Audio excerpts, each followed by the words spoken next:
Welcome to We Live It, the LiveAg podcast, your source for livestock market insights, management strategies, and real conversations with those who don't just work in the cattle industry, they live it. Here are your hosts, deCordova and Casey Mabry.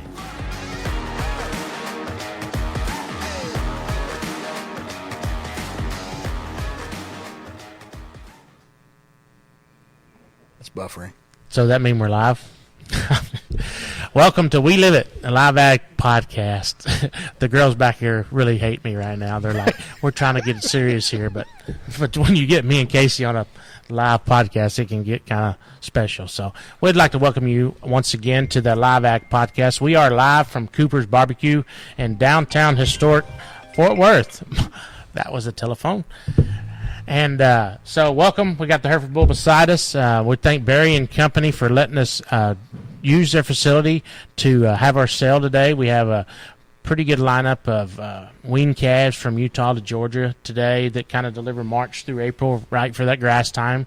We have a really, really good section of feeder cattle, steers and heifers, kind of stretched all over. We have a very, very nice set of Red Angus heifers on today that are there in Oklahoma, at Stanbridge's there in Lindsay, Oklahoma.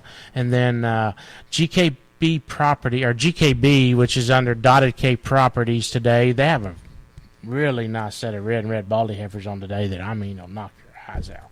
So if anybody's looking for bred heifer, or anybody's looking to breed any heifers, tune in today because we got a pretty good set of them. What you been doing, Casey? I think you've been traveling and pig showing. So you want to fill us in on kind of what's going on down at the pig show world? Yeah, so the girls are actually showing pigs. It'd be pretty lame if I was out there trying to do it. But we've been, I guess we're kind of getting to the tail end of this Texas swing through these stock shows. And so we were down there at San Antonio last week. Girls will go to Houston this week. So you're not going to say how we did in San Antonio? I mean, we got banners all over the wall and – so what did we do? Which girl did what? Yeah, so my oldest one, Reese, had the champion Berkshire Barrow there at San Antonio, which is a really cool deal. Like we kind of started off there, and then my middle daughter Avery, she loves these Chester Whites, and so she had the champion Chester White Barrow there at San Antonio. So for my wife and I, Deidre, it was pretty rewarding to watch both girls get the show in the Grand Drive there at San Antonio, which is one of my favorite barrow shows to go to. Yeah, and then we got some Houston coming up next week. We got a couple barrows for Houston. Friday? Friday. Friday to go up there. Show Monday. Yep. Sunday, Monday. Yep. Cool. I think we leave Tuesday night with steers, and we show Friday, I believe. So we'll be down there pretty much same time. Yeah, we'll be down at the same time. So that'll be pretty fun. On today, we have Wesley from Mississippi. From Alabama, my bad. I like to say he's from Mississippi because I think it's all the same. He's going to have to buy a house in Mississippi with as much stuff as he got going on down there, though. Yep. But Wesley, kind of fill us in on your background. He's with Elite Marketing out of Alabama, and it's a great group of guys that come on with us here right off the bat. That they represent a lot of cattle from the southeast. So just kind of tell us a little bit about your start and how you got with Jerry and Daryl. Sure. Yep. Obviously, I'm Wesley Granthum. Like most people in this industry, I was born into it. Yep. When I was growing up, elementary school, junior high school, my family ran a stocker operation. My dad ran it during that time.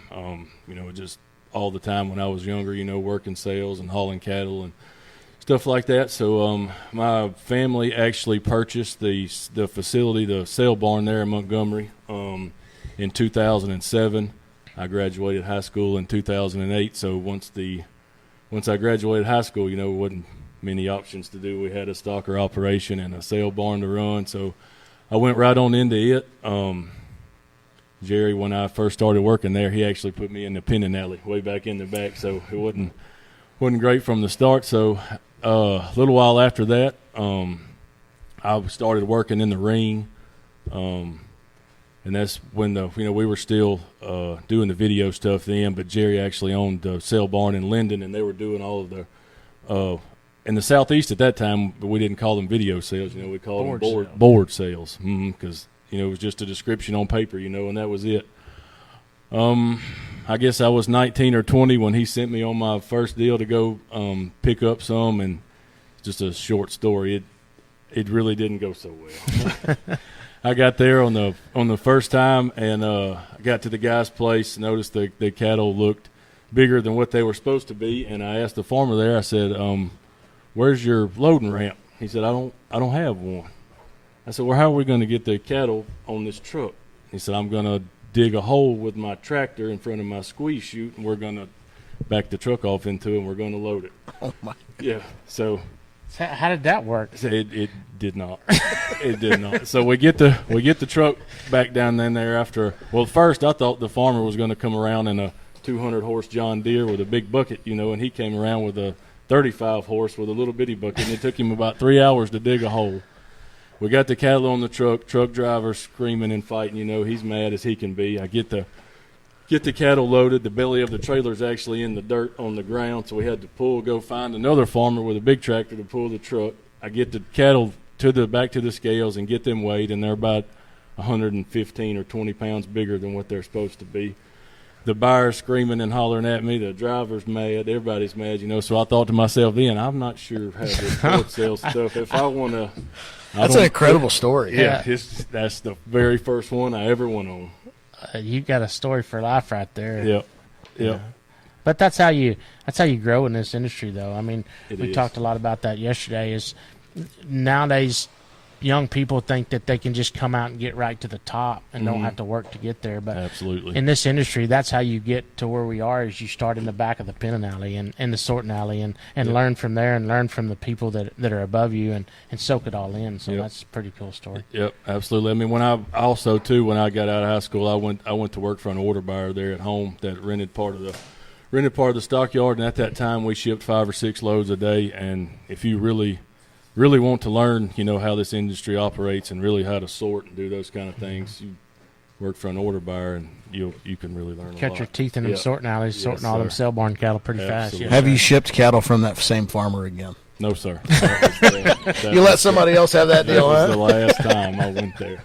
That was the very last time. You'll have several of those throughout this business. So. Absolutely. So why don't you kind of fill us in on what we expect today on y'all's offering? Y'all got quite a few cattle on here today, kind of from Alabama to Georgia to Mississippi to. Yep, all throughout the Southeast. Normally in our March sale, we don't normally sell our ryegrass cattle. Our made delivery ryegrass cattle. Just this market is super hot and super good. We just have a lot of our customers that are pulling the trigger early, and how can you blame them? We have several big strings of ryegrass yearlings in Mississippi that are coming off. Several that are 4 and 5 load packages, and it's just this market's good, and these guys are ready to get something nailed down. So how did you get in the Mississippi deal? That thing's hard to crack. That's been it has been basically just wanting to continue to grow. We had, most of, Central and South Alabama, that's our core and been our core for a long time. And I told Jerry and Daryl, this spring, same time last year that I was going to start going into Mississippi and trying to see what I could do over there. And it was hard to start off with, but we're progressing and it's growing. That's good. You're getting a pretty good reputation of what you can do and how you do business down there, and you're having lots of people start to reach out, which is pretty cool. Absolutely, I am. The one thing about it is if you'll stay honest and stay doing what you're doing right now, this thing will grow big for you, and we're super excited for y'all to be on the team and to grow with y'all. That Mississippi deal's been hard to crack for a long time, and we're so glad y'all are down in there. Yep. Good people doing business with good people is all it is. Yep, so. and it just goes back to what you just said. I mean, selling these cattle, it's just a relationship deal, and those buyers, I mean, I've talked to them, several guys every week that I've never met. I talk to them on the phone, just as you do, and they just gotta trust in you that what you put on that truck is what you told them that they were going to get, and it's just basically all it boils down to. Good. So I've been looking for some dirt on Daryl, just so I have something, because when he kind of goes sideways, I need to have something. I need something on Daryl. So do you got anything you want to give me, or is that for a different talk time? Yeah, it might be we probably better not do it on here. But yeah, I can drum some up pretty fast. If you could get me a little bit on Daryl's, that way when I have to use it, I'll have it. So I got you. So I can make something happen. Casey, you want to kind of talk a little bit about the market today and what we're looking at, kind of what this thing's done the last couple of days, and maybe what I don't know what the future hold is the right thing to say, but I don't know. This thing's wild. Yeah, it's a good thing this one's live because the market, I've talked to Katie at this several times. If we kind of date these podcasts a little bit, the market's changed substantially. But we saw this thing, let's go back to last fall where the market had kind of taken a little bit of a dip. A lot of people were concerned, not necessarily sure what was going to go on. And then we rallied this thing going into the, end of the year, going into the end of January is where we kind of posted what I would all-time highs in live cattle. We kind of saw about a $15 setback in live cattle. Feeder cattle market didn't set back as much. Yeah. Grain market's been under pressure, and so that's lent a lot of support out there. But, man, we've got all kinds of different variables being thrown out there with President Trump, and the tariff talk and a lot of the trade negotiations out there, really trade wars that's going on with these other countries. So, I mean, there's just a lot of every day is like a new hand, I'd say, is a new deck of cards that we're playing with. And sometimes they throw the Joker in there at you a couple of times, because these markets are definitely wild. Right now, market's up big here again this morning. We saw the market find a what I would call a technical key reversal there at the end of last week, and that sent a lot of buying pressure back into the market. And any of the selling pressure that we had seen, even in the cash market, a lot of those guys have retreated now and kind of running away. So live cattle cash market right now, we saw Nebraska trade last week at 202. It was traded after Texas had traded, midweek there at 197. So right now we haven't seen much trade activity. We're seeing bids earlier in the week there in the South at $2. Market's been really, really quiet there in Texas. So again, I think there's a lot of Canadian feeder cattle that come south. And so if you're those plants that are in the northern part of the U.S., and if there's a talk of tariffs and those cattle aren't going to come south, and so, those plants have got to kind of chase around and look for some cattle there and kind of out west, like towards Washington. So that kind of throws those guys into bidding on cattle in western Nebraska.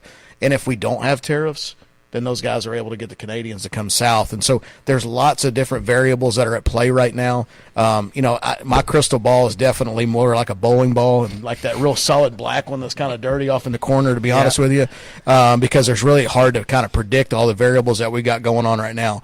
I would just tell you this. I mean, my recommendation to most people is just protect the equity that you've put in place here, whether you've bought these really high-dollar calves that you're putting in and you're going to run in a preconditioning yard, or you're buying something that you're going to run on grass. Just go out there and protect it somehow, because we're definitely spending a couple $1,000s a head on these things, no matter what weight they are, in the massive amount of money that we've put onto these cattle in the last couple of years anyway, or couple of months, a couple of weeks. A lot of times it can come off just as fast. We don't know what those variables are going to be, but what we got to do now is just kind of get protective. So market feels really, really good, and every day it goes higher. We just need to make sure that we're covering ourselves. Yeah, that's good advice there, because the way this thing is, you better have some cover on you, because like you said, we could hit a Joker any day. So, well, thanks, everybody, for joining us, watching us at We Live It podcast here on LiveAg, live on Facebook and YouTube. Don't forget to hit the subscribe button. So Katie's back there really smiling and giving me thumbs up now for saying that. So hit subscribe, hit like. If you want to advertise with us, reach out to Katie at live-ag.com. Shoot her an email if you want to come on board and be one of our sponsors and do a little advertising with us on our webpage or on our podcast here. We thank all the people that already have done it. So, but just want to thank Wesley for being on with us today. I kind of threw it at him last minute. Yeah. I think I told Jerry and Daryl like a week ago, and they said, "Well, let's just don't tell him yet. We'll wait till he gets on the plane so we make sure he comes." So yeah, it was last night about 7:30. Daryl texted me, said, "Podcast tomorrow." So that's how it happened. Yeah, perfect. So thank you for coming on, and we thank you guys for trusting us to help y'all market your cattle. Y'all have a great following down there in the Southeast, and we can't thank y'all enough for joining us. So yes, sir. Thank everybody for watching, and remember, we live it, and God bless. Welcome to We Live It, the Live Ag Podcast.